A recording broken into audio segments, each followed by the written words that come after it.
Hello friends, welcome to study कर। मैं हूं आपका दोस्त प्रभाकर। आज के इस महत्वपूर्ण लेक्चर में हम डिस्कस करने वाले हैं 17 अक्टूबर 2023 के मोस्ट इंपॉर्टेंट करंट अफेयर्स के क्वेश्चन।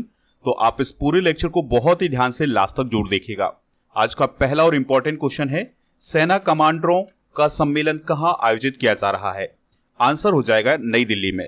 तो दोस्तों, हमारे जो सेना कमांडर है उनका सम्मेलन नई दिल्ली में आयोजित किया जा रहा है और यह जो सम्मेलन है ये 16 अक्टूबर को शुरू हुआ है और इसका समापन 20 अक्टूबर को होने वाला है। दोस्तों, ये सम्मेलन हर 2 साल में आयोजित किया जाता है जिसमें भारतीय सेना के जो कमांडर हैं वो आपस में मिलते हैं और विचार विमर्श करते हैं। इसके अलावा जो नीतिगत निर्णय है वो भी इस सम्मेलन के दौरान लिए जाते हैं। रक्षा मंत्री राजनाथ सिंह 18 अक्टूबर 2023 को इस सम्मेलन में शामिल होने वाले हैं। इसके अलावा जो हमारे देश के CDS हैं जनरल अनिल चौहान जी और थल सेना अध्यक्ष हैं मनोज पांडे जी और वायुसेना प्रमुख हैं BR चौधरी जी, वो इस सम्मेलन को संबोधित करेंगे। इसके अलावा सरकार के जो प्रधान वैज्ञानिक सलाहकार हैं डॉक्टर अजय कुमार सूद जी, तो वो राष्ट्रीय सुरक्षा के लिए प्रौद्योगिकी का लाभ उठाने विषय पर व्याख्यान देंगे, यानी कि वो भी इसमें अपना संबोधन करेंगे। यहाँ पर बात आई थी सम्मेलन की, तो चलिए डिस्कस करते हैं हाल ही में आयोजित किए गए कुछ प्रमुख सम्मेलन। तो अभी हाल ही में G20 संसदीय अध्यक्ष शिखर सम्मेलन नई दिल्ली में आयोजित किया गया है और ये जो सम्मेलन है इसे P20 के नाम से भी जाना जाता है। तो इसका अभी हाल ही में आयोजन नई दिल्ली में किया गया है। भारत और फ्रांस के बीच 5वां वार्षिक रक्षा संवाद अभी पेरिस में आयोजित किया गया है। क्वाड विदेश मंत्रियों की बैठक न्यूयॉर्क अमेरिका में आयोजित की गई थी। वर्ल्ड स्पाइस कांग्रेस का आयोजन नवी मुंबई में किया गया है और UNCITRAL दक्षिण एशिया सम्मेलन नई दिल्ली में आयोजित किया गया है। इसके अलावा G20 शिखर सम्मेलन आप सभी को पता है नई दिल्ली में आयोजित हुआ है और 43वां आसियान शिखर सम्मेलन इंडोनेशिया की कैपिटल जकार्ता में आयोजित किया गया है। तो ये हैं अभी हाल ही में आयोजित किए गए कुछ प्रमुख सम्मेलन। अब आपको कमेंट बॉक्स में ये बताना है कि इस साल G7 शिखर सम्मेलन किस देश में आयोजित किया गया था। आप इस पूरे लेक्चर को बहुत ही ध्यान से लास्ट तक देखिएगा। लास्ट में आपसे क्वेश्चन पूछा जाएगा जिसका आंसर कमेंट बॉक्स में देना है। अगर आप चैनल पर पहली बार आए हैं तो सब्सक्राइब कर लें, बेल आइकन भी दबा लें जिससे आपको समय पर सबसे पहले नोटिफिकेशन मिल सकेगा। आप लोगों के द्वारा बार बार पूछा जा रहा था कि व्हाट्सएप नंबर क्या है, तो ये हमारा व्हाट्सएप नंबर है। तो इसमें ऐप से रिलेटेड अगर कोई परेशानी है या ई बुक से रिलेटेड कोई परेशानी है तो दोस्तों आप इस पर संपर्क कर सकते हैं। PDF के लिए आप हमारे टेलीग्राम चैनल से जुड़ सकते हैं। आपको टेलीग्राम पर जाना है, स्टडी कर ऑफिशियल सर्च करना है तो हमारा चैनल मिल जाएगा और इस चैनल को ज्वाइन करना है तो आपको PDF भी मिल जाएगा। आपके लिए एक बहुत ही बड़ी खुशखबरी है कि आपके चैनल स्टडी कर की जो ई बुक है उसको लॉन्च कर दिया गया है। तो ये जो ई बुक है ये सितंबर माह की करंट अफेयर्स की ई बुक है। ये आपके एग्जाम की दृष्टि से बहुत ही इंपॉर्टेंट ई बुक होने वाली है क्योंकि इसमें हर उस टॉपिक को कवर किया गया है जो आपके एग्जाम की दृष्टि से बहुत ही महत्वपूर्ण था। सबसे स्पेशल बात यह की गई है कि इसके इंग्लिश वर्जन को भी लॉन्च किया गया है। तो अब इसका इंग्लिश वर्जन भी आपको उपलब्ध हो जाएगा। तो ये ई बुक मिलेगी हमारे ऐप पर। तो आप ऐप को इंस्टॉल कर लीजिएगा प्ले स्टोर से या फिर डिस्क्रिप्शन बॉक्स में इसका लिंक दिया गया है तो वहां से भी आप इंस्टॉल कर सकते हैं। जैसे ही आप इस ऐप को इंस्टॉल करेंगे, सारी जानकारी भरेंगे, उसके बाद आपको कुछ इस प्रकार का इंटरफेस दिखाई देगा। तो जब आप ई बुक वाले ऑप्शन पर जाएंगे तो आपको ई बुक मिल जाएगी। हमारे ऐप पर डेली क्विज और PDF इसके अलावा टेस्ट सीरीज भी उपलब्ध है, तो आप इन सभी का भी फायदा उठा सकते हैं। और आपके लिए एक व्हाट्सएप चैनल बनाया गया है तो उसका लिंक डिस्क्रिप्शन बॉक्स में दिया गया है, वहां पर भी आप हमसे जुड़ सकते हैं। नेक्स्ट क्वेश्चन है, अंतरराष्ट्रीय गरीबी उन्मूलन दिवस कब मनाया जाता है? तो हर साल 17 अक्टूबर को अंतरराष्ट्रीय गरीबी उन्मूलन दिवस मनाया जाता है। तो दोस्तों 17 अक्टूबर को पूरे विश्व में गरीबी को खत्म करने के लिए अंतरराष्ट्रीय गरीबी उन्मूलन दिवस मनाया जाता है। 2023 की थीम याद रखिएगा, decent work and social protection, putting dignity in practice for all. तो ये थीम भी आप नोट कर लीजिएगा। इस दिवस को मनाने की शुरुआत 17 अक्टूबर 1987 को की गई थी और 1992 में संयुक्त राष्ट्र महासभा के द्वारा इसे एक अंतरराष्ट्रीय दिवस के रूप में स्थापित किया गया था। यहाँ पर बात आई है दिवस की, तो अक्टूबर माह में अब तक मनाए गए कुछ प्रमुख दिवस डिस्कस करते हैं। जैसे 1 अक्टूबर को अंतरराष्ट्रीय वृद्धजन दिवस और 1 अक्टूबर को ही अंतर्राष्ट्रीय कॉफी दिवस और विश्व शाकाहारी दिवस मनाया गया है। 2 अक्टूबर को गांधी जयंती, अंतर्राष्ट्रीय अहिंसा दिवस, लाल बहादुर शास्त्री जयंती और इस साल विश्व पर्यावरण दिवस भी मनाया गया है। 3 अक्टूबर को जर्मन एकता दिवस, 4 अक्टूबर को विश्व पशु दिवस, 5 अक्टूबर को विश्व कपास दिवस, 8 अक्टूबर को विश्व डिसलेक्सिया दिवस, 9 अक्टूबर को भारतीय विदेश सेवा दिवस और 9 अक्टूबर को ही विश्व डाक दिवस मनाया गया है। 10 अक्टूबर को विश्व मानसिक स्वास्थ्य दिवस, 11 अक्टूबर को अंतर्राष्ट्रीय बालिका दिवस और 12 अक्टूबर को विश्व दृष्टि दिवस मनाया गया है। इसके अलावा दोस्तों 15 अक्टूबर को विश्व छात्र दिवस भी मनाया गया है। नेक्स्ट क्वेश्चन है, इसरो के द्वारा गगनयान की क्रू एस्केप सिस्टम की टेस्टिंग कब की जाएगी? आंसर हो जाएगा 21 अक्टूबर को। तो दोस्तों अभी हाल ही में इसरो के द्वारा ये जानकारी दी गई है कि भारत के पहले human space flight mission Gaganyaan के क्रू एस्केप सिस्टम की टेस्टिंग 21 अक्टूबर 2023 को सुबह 7 से 9 बजे के बीच में की जाएगी। दोस्तों आप ये जो देख पा रहे हैं ये है क्रू एस्केप सिस्टम, तो इसी की टेस्टिंग की जानी है। दोस्तों अब आप बहुत ही ध्यान से समझिएगा कि इसरो के द्वारा जो गगनयान लॉन्च किया जाना है उसमें मानव भी जाएंगे अंतरिक्ष में, यानी कि मानव को भी अंतरिक्ष में भेजा जाएगा इसरो के द्वारा, और ये इसरो पहली बार ऐसा कर रहा है। तो उससे पहले इसरो के द्वारा इस एस्केप सिस्टम की टेस्टिंग की जा रही है कि अगर कोई गड़बड़ी होती है तो जो एस्ट्रोनॉट जाएंगे वो पृथ्वी पर सुरक्षित कैसे आएंगे, तो इस बात की टेस्टिंग की जाएगी। तो दोस्तों इसको पहले ऊंचाई पर ले जाया जाएगा, फिर वहां से छोड़ा जाएगा और फिर ये किस प्रकार से समुद्र में उतरेगा, लैंडिंग करेगा, किस प्रकार से जो अंतरिक्ष यात्री हैं वो बाहर आएंगे, इस सभी की टेस्टिंग की जाएगी। तो अभी केवल इसको खाली भेजा जाएगा ऊपर और फिर वहां से छोड़ा जाएगा और फिर दोस्तों इसकी टेस्टिंग की जाएगी। तो ये जो टेस्टिंग है ये 3-4 चरणों में होने वाली है। तो अभी जो टेस्टिंग होगी वो 21 अक्टूबर 2023 को होने वाली है। दोस्तों अगर हम बात करें गगनयान की तो यह इसरो का 3 दिन का मिशन होगा और इसमें 3 सदस्यों को अंतरिक्ष में भेजा जाएगा। और कहां तक भेजा जाएगा? तो 400 किलोमीटर ऊपर पृथ्वी की कक्षा में भेजा जाएगा। इसके बाद क्रू मॉड्यूल को सुरक्षित रूप से समुद्र में लैंड कराया जाएगा। दोस्तों अगर भारत अपने मिशन में कामयाब रहा तो वो ऐसा करने वाला चौथा देश बन जाएगा। इससे पहले अमेरिका, चीन और रूस ऐसा कर चुके हैं कि उन्होंने अंतरिक्ष में मानव को भी भेजा है। बात आई है यहाँ पर इसरो की, तो इसरो का फुल फॉर्म होता है इंडियन स्पेस रिसर्च ऑर्गेनाइजेशन और ये भारत की अंतरिक्ष एजेंसी है। इसकी स्थापना 15 अगस्त 1969 को की गई थी। इसके संस्थापक हैं विक्रम साराभाई। मुख्यालय इसका बेंगलुरु कर्नाटका में है और इसके वर्तमान में अध्यक्ष हैं एस सोमनाथ। तो ये क्वेश्चन आपके एग्जाम के पॉइंट ऑफ व्यू से बहुत इंपॉर्टेंट है, आप इसे नोट कर लीजिएगा। तो केरल के वी झिंझम बंदरगाह पर पहला मालवाहक जहाज पहुंच चुका है और इस जहाज का नाम है जैनहुआ 15। तो ये पूर्वी चीन सागर से आया है और ये वी झिंझम बंदरगाह पर अब पहुंच चुका है।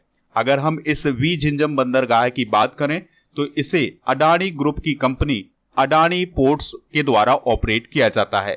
ठीक है, तो ये आप जो देख पा रहे हैं ये है वी झिंझम बंदरगाह जो कि केरल राज्य में स्थित है और यहीं पर पहला मालवाहक जहाज पहुंच चुका है। ये दोस्तों अब हम वी झिंझम बंदरगाह की कुछ खासियत भी डिस्कस कर लेते हैं। ये जो बंदरगाह है इसकी गहराई 20 मीटर है और यहाँ पर 400 मीटर लंबे और 16 मीटर ड्राफ्ट वाले जहाज आ सकते हैं, यानी कि जो बड़े मालवाहक जहाज हैं वो यहाँ पर आ सकते हैं। अभी तक क्या होता था कि जो बड़े मालवाहक जहाज थे उसमें अगर भारत का कोई सामान आता था तो वो कोलंबो बंदरगाह यानी जो श्रीलंका के आसपास के बंदरगाह हैं वहां पर उसको उतारा जाता था, फिर उसको इंडिया लाया जाता था क्योंकि भारत के पास गहरे बंदरगाह नहीं थे। लेकिन अब ये भारत का सबसे गहरा कंटेनर ट्रांसशिपमेंट बंदरगाह बन गया है। तो अब यहाँ पर भी बड़े जो मालवाहक जहाज हैं आकर के रुक सकते हैं और उनका सामान आसानी से प्राप्त किया जा सकता है। यहाँ पर बंदरगाह की बात आई है तो भारत के कुछ प्रमुख बंदरगाह डिस्कस कर लेते हैं, जैसे कांडला और बीराबल गुजरात में है, मुंबई महाराष्ट्र में और न्याहावा सेबा ये भी महाराष्ट्र में है और मर्मगोवा ये गोवा में है, न्यू मंगलौर कर्नाटका में है, कोचीन केरल में है, तूतीकोरिन चेन्नई और एन्नौर ये सभी तमिलनाडु में है और काकीनाड विशाखापत्तनम ये दोस्तों आंध्र प्रदेश में है, पारादीप ये उड़ीसा में है और हल्दिया और कोलकाता ये पश्चिम बंगाल में स्थित हैं। अगला प्रश्न है, सरकार ने आधिकारिक तौर पर किस दिन को राष्ट्रीय अंतरिक्ष दिवस घोषित किया है? आंसर हो जाएगा 23 अगस्त को। तो दोस्तों, चंद्रयान मिशन की सफलता के उपलक्ष्य में केंद्र सरकार के द्वारा 23 अगस्त को राष्ट्रीय अंतरिक्ष दिवस घोषित किया गया है। दोस्तों, आप सभी को याद होगा कि 23 अगस्त 2023 को चंद्रयान मिशन विक्रम लैंडर और प्रज्ञान रोवर के साथ चंद्रमा की सतह पर उतरा था और भारत चंद्रमा पर अंतरिक्ष यान उतारने वाला दुनिया का चौथा देश बना था। इसके अलावा भारत चंद्रमा के दक्षिणी ध्रुव पर उतरने वाला पहला देश बना था। यहाँ पर बात आई है चंद्रयान 3 की, तो चलिए इसको एक बार रिवाइज कर लेते हैं। तो चंद्रयान 3 को लॉन्च किया गया था 14 जुलाई 2023 को दोपहर 2:35 पर और इसको लॉन्च किया गया था इसरो के द्वारा सतीश धवन स्पेस सेंटर से। इसमें किस रॉकेट का यूज किया गया था? तो LVM-3M4 रॉकेट का लॉन्च किया गया था। इसका बजट था 615 करोड़। चंद्रयान 3 का जो कुल वजन था वो था 3900 किलोग्राम का। इसरो के अध्यक्ष थे एस सोमनाथ और इस चंद्रयान 3 मिशन के निदेशक थे मोहन कुमार। इसके अलावा अंतरिक्ष यान के निदेशक थे डॉक्टर वीरा मुथुवेल और मिशन की एसोसिएट प्रोजेक्ट डायरेक्टर थी कल्पना कलाहस्ती। और चंद्रयान 3 में जो यूज किया गया था लैंडर, उसका नाम था विक्रम और जो रोवर यूज किया गया था उसका नाम था प्रज्ञान। नेक्स्ट क्वेश्चन है, भारतीय सेना ने किस ग्लेशियर में पहला मोबाइल टावर स्थापित किया है? आंसर हो जाएगा सियाचिन ग्लेशियर में। तो दोस्तों, भारतीय सेना के द्वारा अभी हाल ही में दुनिया के सबसे ऊंचे युद्ध क्षेत्रों में से एक सियाचिन ग्लेशियर पर पहला मोबाइल टावर स्थापित किया है। दोस्तों, यहां पर आप मैप में देख सकते हैं, ये हमारा लद्दाख वाला एरिया है और ये जम्मू कश्मीर हो जाएगा। तो ये लद्दाख वाले एरिया में यहां पर स्थित है सियाचिन ग्लेशियर और यहां पर हमारी भारतीय सेना उपस्थित है। तो भारतीय सेना के बीच कनेक्टिविटी बढ़ाने के लिए ये मोबाइल टावर स्थापित किया गया है। और दोस्तों, सियाचिन ग्लेशियर पर जो तापमान है वो -50 डिग्री सेल्सियस तक पहुंच जाता है और ऐसी स्थिति में भी हमारे सैनिक यहाँ पर डटे रहते हैं। यहाँ पर बात आई है लद्दाख की, तो लद्दाख के बारे में भी कुछ इंपॉर्टेंट पॉइंट डिस्कस करते हैं। लद्दाख की कैपिटल है लेह और उपराज्यपाल हैं BD मिश्रा और लद्दाख केंद्र शासित प्रदेश बना था 31 अक्टूबर 2019 को। नेक्स्ट क्वेश्चन है, किस अंतरिक्ष एजेंसी ने क्षुद्रग्रह बेन्यू पर कार्बन और जल होने की पुष्टि की है? आंसर हो जाएगा नासा। तो दोस्तों, क्षुद्रग्रह क्या होते हैं? तो क्षुद्रग्रह हमारे सौर मंडल में घूमने वाले छोटे छोटे से पत्थर होते हैं और कई विशाल पत्थर होते हैं, यानी कि बहुत बड़े होते हैं, लेकिन ये ग्रह नहीं होते हैं, तो इन्हें हम क्षुद्र ग्रह बोलते हैं। तो नासा के द्वारा क्षुद्र ग्रह बेन्यू से कुछ नमूने एकत्रित किए गए थे और इन नमूनों की जब जांच की गई तो इसमें यह पता चला कि यहाँ पर उच्च कार्बन सामग्री है और जल धारण करने वाले मिट्टी के खनिज इसमें स्थित हैं। तो ये अभी हाल ही में नासा के द्वारा बताया गया है। अगर हम इस बेन्यू नाम के क्षुद्र ग्रह की बात करें तो यह 4.5 अरब वर्ष पुराना एक छोटा क्षुद्र ग्रह है जो प्रत्येक 6 वर्ष में पृथ्वी के करीब से गुजरता है। पता ही है नासा की, तो नासा के बारे में कुछ इंपॉर्टेंट पॉइंट डिस्कस करते हैं। इसका फुल फॉर्म होता है national aeronautics and space administration. इसकी स्थापना 29 जुलाई 1958 को की गई थी। हेडक्वार्टर इसका वाशिंगटन DC अमेरिका में है। प्रशासक हैं इसके बिल नेल्सन। नेक्स्ट क्वेश्चन है, इरेदा में वित्त निदेशक कौन बने हैं? आंसर हो जाएगा BK मोहंती। तो दोस्तों, डॉक्टर विजय कुमार मोहंती अभी हाल ही में भारतीय नवीनीकरण ऊर्जा विकास एजेंसी लिमिटेड यानी इरेदा में वित्त निदेशक बने हैं और उनकी जो नियुक्ति है वो 5 साल के लिए की गई है। इरेदा को Indian renewable energy development agency limited के नाम से भी जाना जाता है। नेक्स्ट क्वेश्चन है, गृह मंत्री अमित शाह ने किस राज्य में समो शहीदी स्मारक एवं पुस्तकालय का लोकार्पण किया है? आंसर हो जाएगा गुजरात में। तो दोस्तों, अभी हाल ही में गुजरात के दौरे पर थे गृह मंत्री जी, तो उन्होंने समो नामक गांव में एक स्मारक का लोकार्पण किया है। याद रखिएगा कि जो समो गांव था उसमें 1857 की क्रांति में 12 वीरों के द्वारा प्राणों की आहुति दी गई थी, तो इन्हीं के लिए एक स्मारक बनाया गया है। इसके अलावा यहाँ पर एक पुस्तकालय भी बनाया गया है। यहाँ पर बात आई है गुजरात की, तो गुजरात से रिलेटेड कुछ इंपॉर्टेंट करंट अफेयर्स डिस्कस करते हैं। तो गुजरात ने OBC के लिए 27% स्थानीय निकाय सीटें आरक्षित करने वाला विधेयक अभी हाल ही में पारित किया है। सूरत में द वर्ल्ड नाम का गुजरात का पहला कन्वेंशन सेंटर बनाया गया है।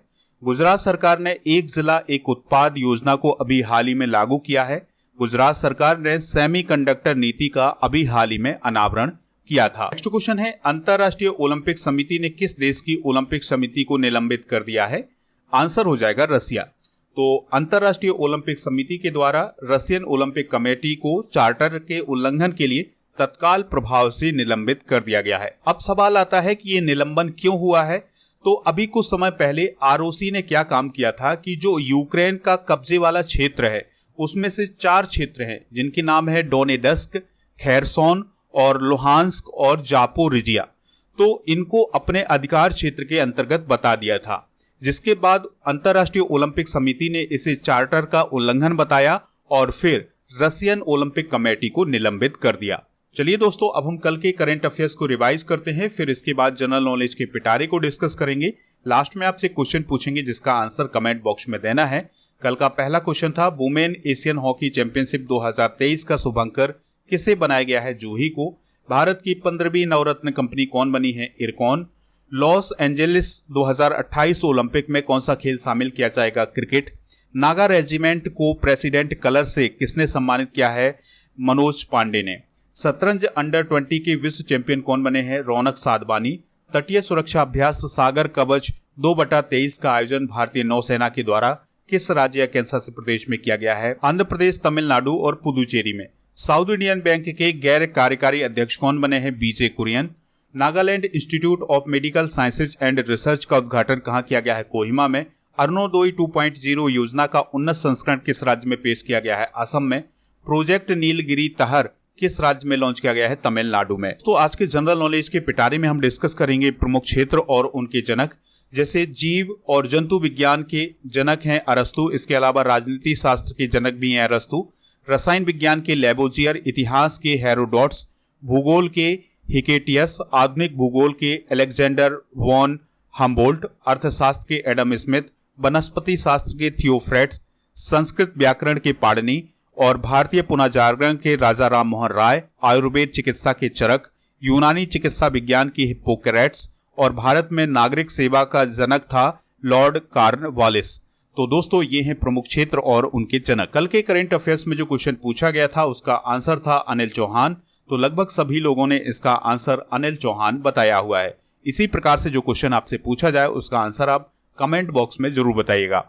आज का क्वेश्चन है, गगनयान किसके द्वारा लॉन्च किया गया है? जो भी इसका राइट आंसर हो कमेंट बॉक्स में जरूर बताएं। हमें इंतजार रहेगा आपके आंसर का। मिलते हैं नेक्स्ट लेक्चर में, तब तक के लिए जय हिंद, वंदे मातरम।